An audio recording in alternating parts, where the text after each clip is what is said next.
El portal informativo de Fundación para la Promoción del Altruismo, institución de asistencia privada, presenta El lado humano del periodismo, un servicio de anunciación, comunicación altruista, compromiso y servicio.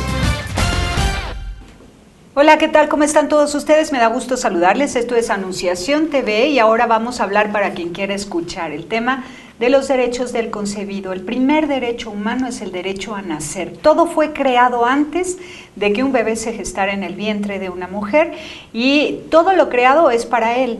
Hay muchas formas de decir esto. Quienes estamos del lado de la vida, quienes amamos la vida, pues nos resulta lógico y muy defendible el tema de la vida. Pero quienes están enojados con su vida, quienes están enojados con el entorno, quienes no aprecian la vida de los otros que le rodean, sino más bien la desprecian, quienes han perdido la esperanza, quienes ya no confían en el ser humano, tienen un montón de palabras y eufemismos para referirse al tema de la vida y persuadir a otros de que vivir no vale la pena. Antes a los niños nos decían que con mucha vergüenza y con mucho temor de hablar de bioética o hablar claramente de cómo se gesta un bebé en el vientre de una mujer, nos decían que a los bebés los traen la cigüeña. Pero ahora resulta que a los niños les dicen que los bebés no son importantes, entonces de la fantasía para ocultar la verdad se ha caído ahora sí que en el descaro de la mentira, diciendo que los bebés en útero no son importantes. Y por otro lado también esto habla de qué hay detrás de la mentira. Pues detrás de esta mentira específicamente habla de un enormísimo desprecio a la vida humana, de una nula confianza en las capacidades humanas para transformar la realidad en que vivimos. Para hablar de esto hemos invitado a Monseñor Pedro Agustín Rivera Díaz. Él es director general y fundador de una asociación civil que se llama precisamente Derechos del Concebido. ¿Cómo estás, Monseñor? Buenos días. Muy buenos días, Tere. Pues aquí muy contento de estar contigo y con tus amigos televidentes. Gracias. Inicié diciendo que el programa es para quienes lo quieran escuchar. Claro, esto yo creo que es muy importante sí. Porque entramos en un aspecto fundamental, la libertad del ser humano. La libertad que hace que verdaderamente podamos ser humanos y la libertad que siempre tendrá que estar iluminada por la verdad. Porque cuando nos regimos, no por la verdad, sino por la mentira, entonces somos capaces de cometer las peores de las atrocidades. Y es aquí en donde tú has tocado un tema que es muy, muy importante. Cómo hoy se engaña a la gente y la gente toma decisiones a partir de las mentiras que recibe. Y en el caso específicamente de el no respetar la vida del ser humano, se han creado nuevas palabras, eufemismos, le decimos, ¿no? Para que en un momento dado la gente piense que una acción que es mala es buena y que entonces por lo mismo es deseable. Cuando nosotros nos dejamos regir por la verdad, entonces la misma verdad nos ayuda a discernir, de tal forma que lo bueno nunca lo veríamos como lo malo nunca lo tendríamos que ver. Cuando estamos iluminados por la verdad, nunca lo veremos como bueno y por lo mismo no será deseable. Y el reto para nosotros constantemente ser libres es definitivamente entre dos cosas buenas, escoger la mejor. Quien opta por el mal siempre será esclavo y en este caso esclavo de la mentira. Ahora, la evolución en el uso de las palabras de parte de quienes dicen la verdad ha tenido que estar todo el tiempo respondiendo o afrontando la dificultad en la comunicación que existe con aquellos que dicen mentiras usando sofismas y eufemismos.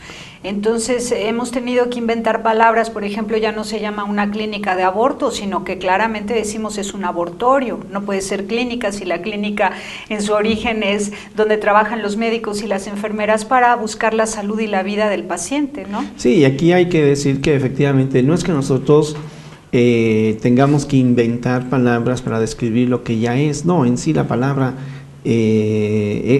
nos da la posibilidad de comunicarnos porque describe con claridad lo que estamos hablando. Cuando así es, ¿no? Y entonces precisamente los que han inventado estos eufemismos, estos sofismas, como interrupción libre del embarazo, por ejemplo. Claro, ellos tienen que inventar para poder describir y para poder promover el mal. Y aquí ahorita tú acabas de dar una situación que se utiliza mucho en el tema del aborto. O sea, no quieren reconocer el aborto y no quieren reconocer que el aborto es el asesinato de un ser humano en el vientre materno. Y para hacer esto utilizan, no, es que es una interrupción del embarazo. Entonces reconocen el embarazo. Una persona, una mujer en su vientre está gestando un niño. Entonces no quieren decir aborto, asesinato, no. Entonces dirán interrupción. Cada uno de nosotros entendemos que algo que se interrumpe puede continuar. Es como una pausa. Es una pausa, claro. Y entonces es falso cualquier persona que pueda decir, es que este fue un embarazo interrumpido. No, porque la mujer, la vida de ese ser humano en el vientre de la mujer, que además es su madre, esto siempre habrá que decirlo, una mujer que aborta, está abortando a su hijo, o aquí nosotros tendríamos que decir, no siempre quizás lo hará conscientemente, engañada, a veces por cuestiones de presiones sociales será obligada a abortar, pero nunca un embarazo interrumpido, como ellos le llaman, podrá volverse a continuar, porque la vida del ser humano que esa mujer llevaba en su vientre ha sido eliminada. Se ha detenido su proceso natural de desarrollo pleno. Que por cierto tenía un promedio de vida de 90 años, ¿no? Hoy esto es lo que estamos teniendo, ¿no? Sí, un promedio de vida de entre 70 a 90, bueno, hay quienes alcanzan hasta 114 años y yo me pregunto, más bien celebro todo lo que un ser humano puede realizar en 90 años, independientemente de quién lo parió. Entonces es falta de confianza en el ser humano. Vamos a hablar de la confianza, vamos a hablar de lo que significa optimismo y esperanza. No, el optimismo podría ser iluso y a lo mejor ellos dicen los defensores de la vida son optimistas y yo como los veo a ustedes, que además me sumo porque soy defensora de la vida, es llenos de esperanza, de confianza en el ser humano, pero me gustaría que tú profundizaras en estas actitudes frente a la vida. Claro, pero yo creo que es muy importante también destacar que la defensa de la vida, indudablemente desde mi fe, además pues yo soy sacerdote, ¿no? Pero precisamente como parte de estos eufemismos, en un momento dado dicen, es que esto es una cuestión moral. Sí, indudablemente es moral, pero también es científica. ¿En qué sentido una y otra? Moral. Bueno, moral en cuanto que, tú sabes, ¿no? Entre lo que podríamos llamar la ética y la moral, prácticamente son hermanas. Nada más que la cuestión moral tiene que ver también en esta relación con Dios. La ética es una rama de la filosofía, podríamos decir que se aplica para cualquier persona que tenga fe o que no tenga fe, y entonces estamos hablando de filosofía. Pero la defensa de la vida del ser humano no solamente es una cuestión moral y filosófica, es también una cuestión desde el punto de vista científico. Pero antes de pasar a la parte científica, a mí me interesa mucho más la parte de la ética y la parte moral, porque quienes son antropofóbicos, sí, o bebefóbicos, que no quieren que nazcan más seres humanos en la Tierra, dicen que no tienen postura ética. ¿Cabe esa posibilidad en un ser humano que no tenga postura ética? No. Cuando ellos ya están cuando ellos están determinando que se puede matar a una persona, pues indudablemente ya están hablando de una ética mal formada, pero ahí hay una ética. Consideran como bueno o malo. Así es. Y entonces, bueno, será una ética equivocada, pero eso significa una ética, porque la ética y la moral tiene que ver con las costumbres. Entonces ellos lo que están haciendo es formar una nueva costumbre, ¿no? un nuevo hábito, y entonces ahí hay una ética, pero esta es una ética que es contraria, y yo lo repito mucho, a la ciencia, y que es contraria a la misma ética, porque la ética tiene que ver también, no solamente la costumbre, tal cual, sino tiene que ser la costumbre que ayude a que el ser humano y la sociedad crezcan en cuanto a personas, en cuanto a seres humanos. Ahora, me gustaría gustaría antes de pasar a la parte científica, porque la parte científica es tan clara, es tan obvia, ¿no? Lo que es, ahí hay un bebé en útero, claro. Punto. Entonces no me interesa tanto porque los necios, aunque vean la verdad, precisamente necedad quiere decir necesidad de sabiduría, es quien se niega al reconocimiento de la verdad, de lo que la cosa es. Entonces, seguir hablando desde un punto de vista científico no me hace mucho, no me interesa mucho, claro. Pero en cambio la parte ética y moral, desde mi ética, que tiene que ver con la felicidad. O sea, yo hago todo aquello que me conserve y acreciente la felicidad, pero si hago algo y verifico que me ha colocado en la tristeza, en el pesimismo, en la neurosis, en la amargura, quiere decir que lo que hice no fue tan bueno. Claro, ¿no? Entonces, veo mucho esas patologías, esas actitudes, tanto en los que promueven el aborto de los seres humanos, como en las mujeres que sumidas en circunstancias difíciles optan, no deciden, porque decidir tiene que ver con la libertad y conocimiento de causa y la responsabilidad, sino optan por el aborto, y luego les viene el síndrome postaborto. Entonces, en mi ética de la felicidad veo que lo que sucedió fue una desgracia para ellas. Totalmente, para ellas y para la misma humanidad, ¿no? Yo pienso en México en un personaje que es muy renombrado, Benito Juárez. De acuerdo a los abortistas, Benito Juárez no debería haber existido. ¿Por qué? Pues porque era un indígena, porque era pobre, porque no tenía recursos, porque su familia no tenía con qué alimentarlo, ¿no? O sea, bajo esa lógica, lo que se hace cada vez que se aborta a un ser humano, se le está privando a la humanidad de un Einstein, de un investigador, de un científico, se le está privando de un Gandhi, ¿sí? ¿Por qué? Pues porque el potencial que hay en cada ser humano es grande y, como tú lo has señalado, hay que saber confiar y hay que saber tener esperanza para poder apoyar a todo ser humano. Pero entramos en un aspecto desde el punto de vista ético, y ahorita tocaríamos el moral, que se unen pero tienen sus matices. Nos encontramos con el tema también de la justicia. ¿Qué es lo que me dice la ética? La ética me dice que yo no me he dado la vida. La ética me dice que ya todo antes existía y que yo no soy dueño de mi propia vida. La ética me dice que la vida existía antes de que yo apareciera en este universo y que continuará después de que yo me voy, o de que yo me vaya. Pero además aquí hay algo. Todo ser humano tiene las mismas cualidades y por lo mismo los mismos derechos que yo tengo. Y todo ser humano fuimos un embrión. Por lo mismo, la vida de todo ser humano debe de ser respetada desde sus inicios, que es precisamente en la fecundación, ¿verdad?, hasta su muerte natural.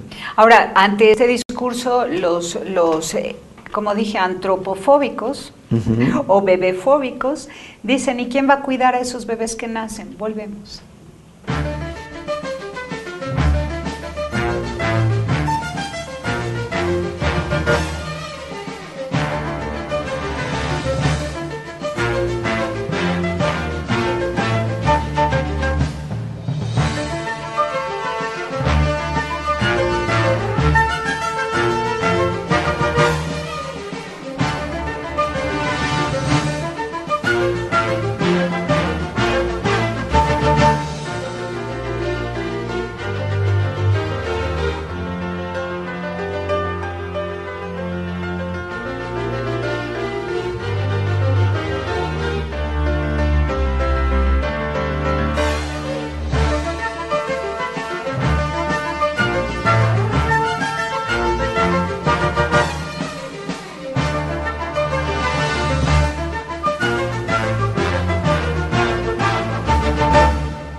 Pues sí, y ahora tratamos de responder precisamente a lo que más, o sobre lo que más argumentan los antropofóbicos. ¿Quién va a cuidar a los bebés en útero? Y le preguntan rudamente a los defensores de la vida.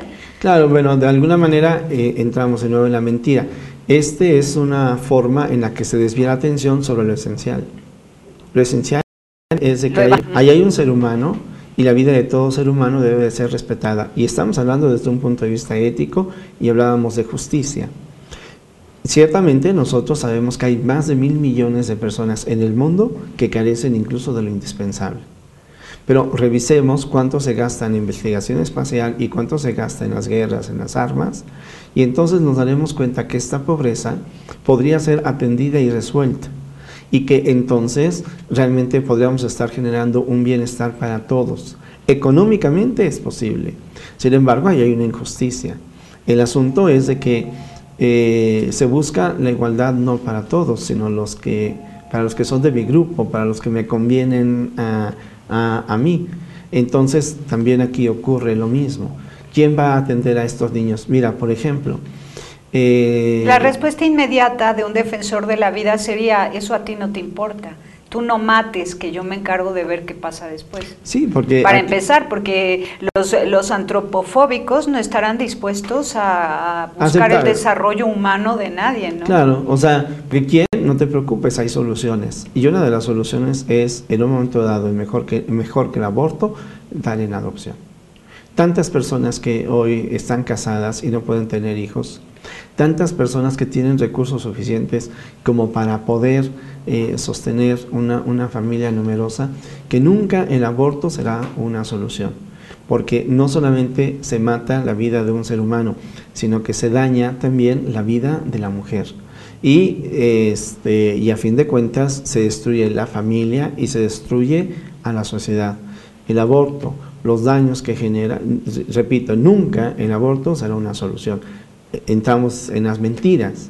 Falso que el aborto sea solución de algo. Porque genera y engendra más problemas. Genera y engendra más problemas. Primer problema, el novio y la novia truenan para siempre porque se pierde la confianza entre ellos, y eso ya es un aborto de amor. Ya no solo abortaron a un bebé, sino abortaron su amor. No, y si estaban casados también. Pero también se da. Claro, o sea, a veces casados el aborto se da porque piensan que es mejor tener un perro, un gato, un coche que un ser humano, que un hijo, ¿no? Pero acaban separados porque crean desconfianza entre ellos. Si fuiste capaz de asesinar al bebé en útero, o me fuiste capaz de obligarme a abortar, ya no te quiero, ya no confío en ti. Fíjate que el aborto se presenta como si fuera, y entramos en esos eufemismos, como si fuera un derecho de la mujer. Y no hay derecho, nunca habrá un derecho de asesinar a un ser humano. Entonces se presenta como un derecho lo que no es. Por otro lado, el derecho de la mujer efectivamente es el de decidir si tiene o no tiene una relación íntima con alguien, una relación que pueda dar inicio a la vida de un ser humano. Eso sí es decisión de la mujer. Pero una vez que se ha gestado una vida, la mujer no puede decir que tiene derecho a asesinar a su hijo. Pero entro y yo me quiero enfocar desde la mujer. El aborto lo único que hace es favorecer el machismo. ¿Por qué? Tanto el aborto como el uso de los preservativos. ¿Qué es lo que dice el hombre a una mujer? O sea, yo te busco porque tengo una necesidad fisiológica. No me voy a masturbar. Voy a tener una relación contigo, pero tú no me interesas, me interesa mi placer. Sí, ese es el mensaje implícito cuando se propone una relación sexual llena de protecciones, ¿no? Llena de protecciones y que además, pero bueno, si te embarazas es tu responsabilidad, porque no te cuidaste tú. Entonces se le culpabiliza a la mujer, ¿no? Eres tú eres la responsable, y entonces es tu problema y entonces tú lo resuelves. Se engaña a la mujer cuando se dice es que es tu derecho y el hombre no debe de intervenir.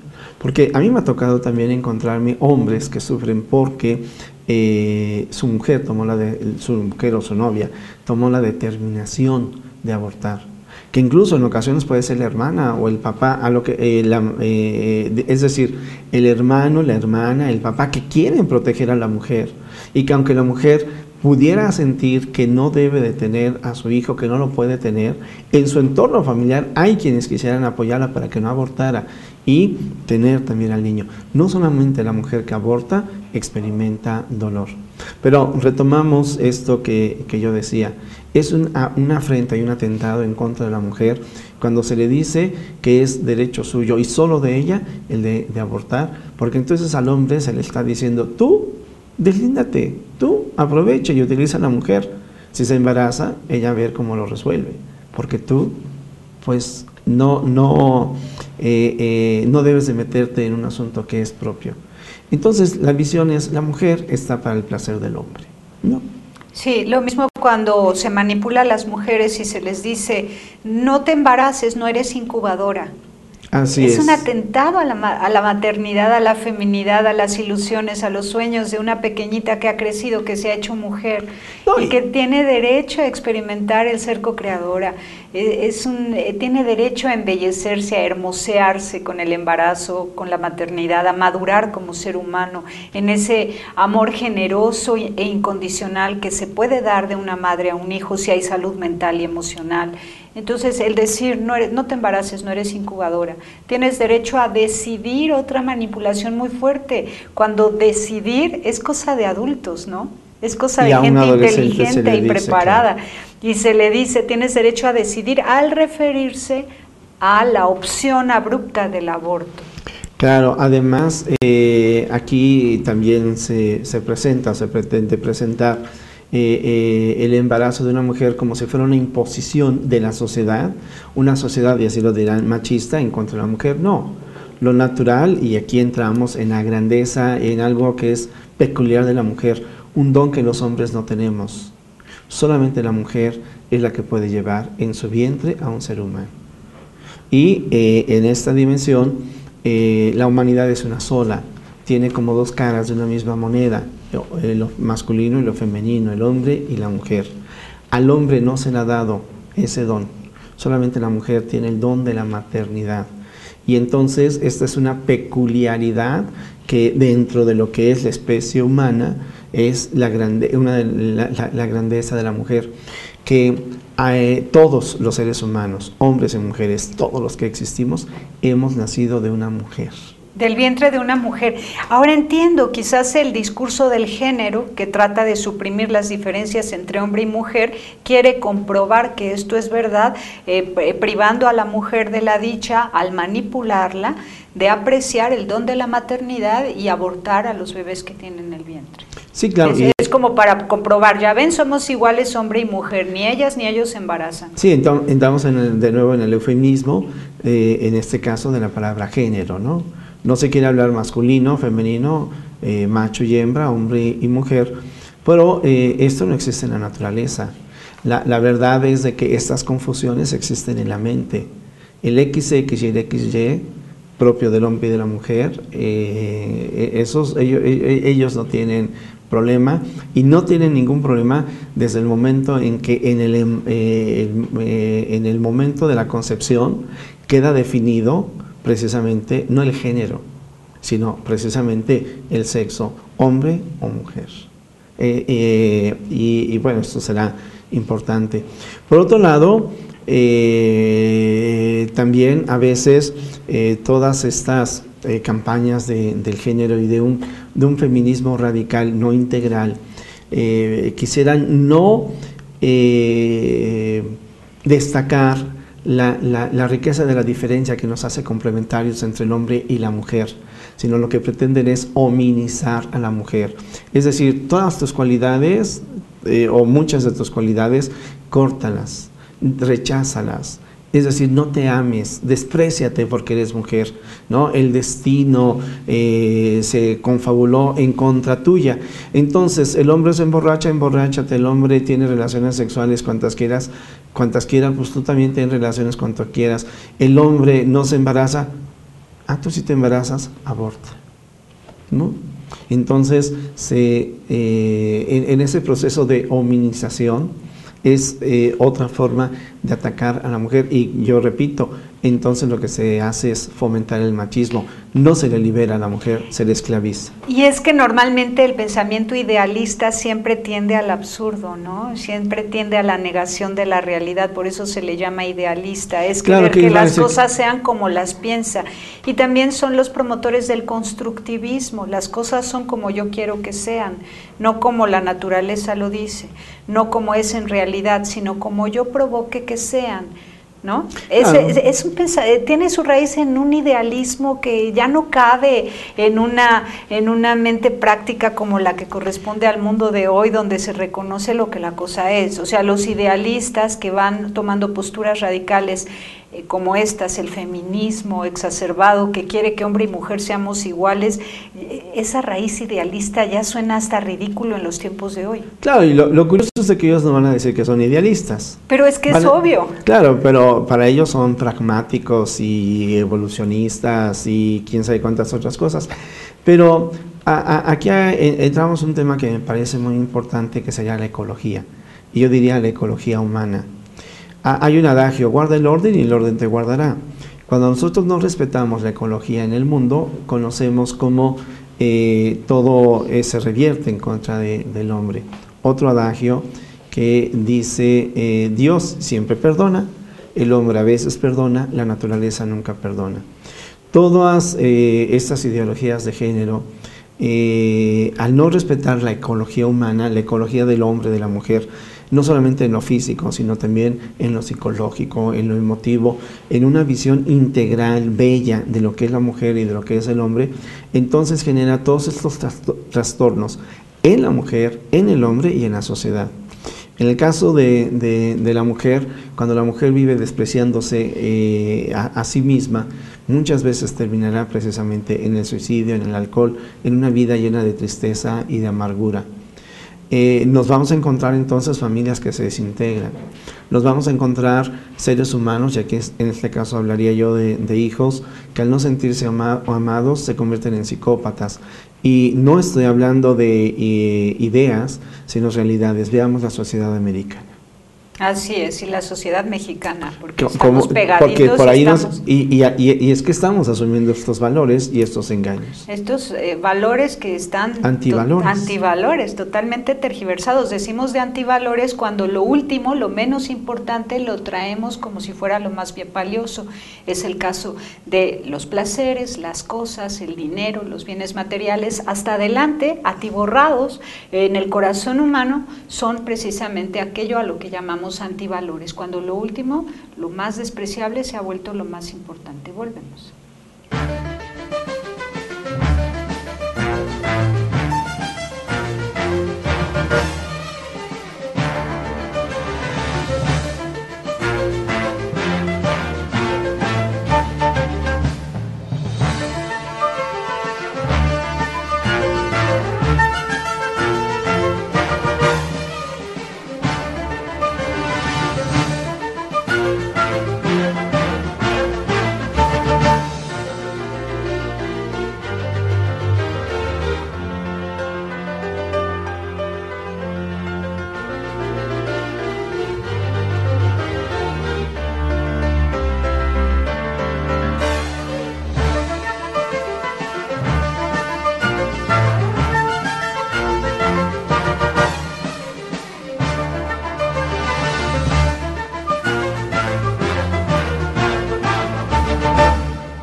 Continuamos y nos encanta poder compartir con quienes quieren escuchar esta entrevista, este tema, para que tengan cada vez más claridad, palabras, fortaleza y se sientan acompañados en su deseo de contagiar el amor a la vida, la esperanza de vida, para los que hoy estamos caminando y para los que vendrán, ¿no? Que hay que darles siempre la bienvenida y que siga siendo la alegría de una o más personas el gran anuncio de que hay un bebé en el vientre de alguien, ¿no? Puede ser la alegría de la mujer que lo lleva en su vientre o de sus compañeros de camino, sean los hermanos, las primas, las mejores amigas, el novio, el compañero, el esposo, que todos se alegren porque es una fiesta. Yo recuerdo cuando era pequeña y decían, tu tía está embarazada, o la misma mamá te decía, hijita, estoy embarazada, vas a tener un hermano. Era la gloria en todas las familias. Y eso es lo normal, eso hablaba de una sociedad sana emocionalmente. Claro, sí, porque ¿qué es lo que ocurre cuando una sociedad está enferma? Va a la destrucción. Y ya nos encontramos como en el caso de Europa, que se han negado a tener hijos, ya nos está dando este recambio generacional. En una familia tener un hijo da una esperanza, ¿no? Una pareja joven que está dando su vida precisamente para que el hijo tenga educación, para que se prepare y que entonces cuando ellos son mayores puedan gozar de la felicidad de los hijos que se casaron, y entonces en ese intercambio generacional comienzan a aparecer los nietos. Cuando alguien optó por no tener hijos, ¿para qué trabaja? ¿Qué le va a ocurrir con los bienes materiales que tiene? ¿A quién se los va a dejar? Entonces no tiene ilusiones, no tiene esperanza. Y lo que ocurre, a fin de cuentas, en Europa, ya se habla en Francia, específicamente en Francia, pero también se puede pensar en algunos otros países, en 38 años, no más. Para el 2060 seguramente que ya no habrá franceses. ¿Por qué? Pues porque ellos han optado por no tener hijos. Su tasa de crecimiento es una tasa negativa. Lo mismo ocurrirá con Italia. ¿Qué es lo que está por venir? Bueno, pues simplemente, como podríamos decir en este devenir de la historia, el mundo que hoy vemos y por el que tanto pataleamos y brincamos no va a existir, porque la concepción, la realidad humana será diferente. Y habrá puros ancianos en duelo, sin tener por quién vivir ni a quién amar. Así es, no, y nos vamos a encontrar en el caso de Europa, porque seguirá siendo habitada. Pero ya, y cuando yo decía ya no franceses, bueno, pues en este caso ya estamos hablando de estas migraciones que vienen de África, del norte de África y del mundo musulmán. Entonces, pues simplemente cambia la configuración étnica. ¿Qué ocurrirá en estos países de Latinoamérica? ¿Qué ocurrirá con Estados Unidos? No lo sabemos, pero pues sí, efectivamente aquellos que llegaron como migrantes a este continente y que ahora ponen tantas barreras para que no se pueda llegar a sus países, ellos mismos al negarse a tener hijos e irse descomponiendo como sociedad, pues por lo que hoy los valores, principios, su estilo de vida que hoy están luchando desaparecerá. Por eso, más importante todavía que quedarnos en el aquí y ahora, tendríamos que pensar hacia el futuro y tendríamos que contemplar la historia humana, no solamente desde la ciencia, no solamente desde la filosofía ética, sino también desde la religión. Entraríamos ahí precisamente en el aspecto de la moral.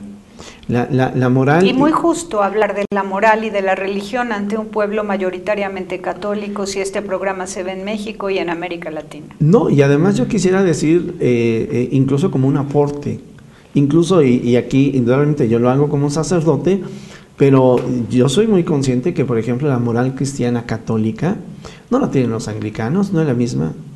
No es la que tienen los luteranos, no es la que tienen las sectas, las nuevas denominaciones religiosas, porque ellos no tienen un aparato crítico, porque ellos no tienen una historia como ocurre con la Iglesia católica, que ha sido muy abierta precisamente en el estudio, aunque se diga que no, y esto es falso. Las universidades son de origen de la Iglesia católica. Grandes investigadores, cuando pensamos en Spallanzini, cuando pensamos en los padres de la biología, vamos a encontrar con que son sacerdotes, con que son gentes católicas. Pasteur era católico. Sí, en fin. Entre la Iglesia se encuentran académicos de altísimo, el mismo Papa Benedicto XVI es un académico que Pablo alcanza II, los más altos grados. Pero bien, entonces hablamos, y yo quiero hablarlo, diríamos, efectivamente como un aporte de la moral católica, como para que los católicos la conozcamos mejor y nos sintamos orgullosos de ella. Es necesario que la conozcamos y la compartamos para aquellos que no piensan como nosotros, a los cuales no tenemos que ver como enemigos, pero sí definitivamente tenemos que sentir que tenemos un derecho y algo que compartir con los demás. Fíjate que en una ocasión un periodista me preguntaba que por qué nosotros, me decía, pero ¿por qué usted se dice que está a favor de la vida y no en contra de los abortistas? Y yo le decía, porque ellos son mis hermanos. Ellos piensan de manera diferente a mí, no son mis enemigos, piensan de manera diferente. Mi tarea no es rechazarlos ni excluirlos, sino tender puentes de diálogo y pues quizás cuando ellos se abran a esta capacidad, su mente y su forma de actuar pueda cambiar. Tantos abortistas que han dejado precisamente de actuar de manera equivocada, como Joseph Nathanson, que cuando el rey del aborto, que cuando tiene la posibilidad de entrar ante la tecnología, de poder ver el desarrollo del niño en el vientre materno, él dice, bueno, pues les voy a mostrar lo que yo hago con mis abortos, y a través del ultrasonido se da cuenta que el niño al que él va a abortar se repliega, entiende que hay un peligro, quiere defender su vida, que abre la boca intentando gritar, pero en el vientre materno el niño no puede exclamar ni siquiera un gemido en donde diga misericordia, no me mates, ayúdenme, o ¿dónde me escondo? Porque está confinado en el vientre materno, ¿no? El aborto siempre será un asesinato con premeditación, alevosía y ventaja. Bueno, Joseph Nathanson, cuando se da cuenta de esto, cambia su vida. Entonces el abortista puede cambiar, y por lo mismo yo siempre lo diré, soy respetuoso de cada quien que tome sus decisiones, pero también soy respetuoso de mis propios derechos, y mi tarea es proclamar la verdad, no imponerla, pero el que yo la proclame no significa que la impongo, significa que doy la oportunidad a que alguien en un momento dado pueda cambiar su vida. Y desde la moral cristiana, en 3 minutos, ¿qué nos puedes decir? Bueno, en primer lugar yo diría que cuando ya decía yo, la ética y la moral ya nos habla de Dios.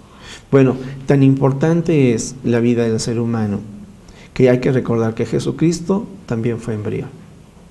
Aquí hay una verdad para mí, a través de la ciencia, a través de todo esto de los derechos humanos, mi fe se acrecentó cuando pude ver que en la Biblia precisamente se nos dice que desde el momento de la concepción todo ser humano existe. No se me dijo desde un punto de vista biológico.